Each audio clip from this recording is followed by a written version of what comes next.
Okay, so I rode on my little scooter here to Steinmart without a helmet. And you know what I got? I got the SafeTech helmet. So let's check it out and see how it appears. This is how it comes in a nice little bag.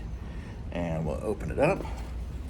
And let's see how it is here. Oh, a nice white helmet. And it's in a little mesh baggie. Let's see how that looks. Check it out. But it seems nice. It's nice, kind of a white matte finish. You can see there, it's not super shiny or anything. And it's got adjustable back here where you just turn it. Right there. And it's got this, which is a remote control with turning signals. How sweet is that? So when I'm riding my little trailer, or riding my little scooter, it'll give me my little turning signals and everything. So I'm excited to give this a try. So I'm gonna go and get moving on my bike. And I'm guessing what's in this box are the actual signal things themselves. So let's open this up and check it out.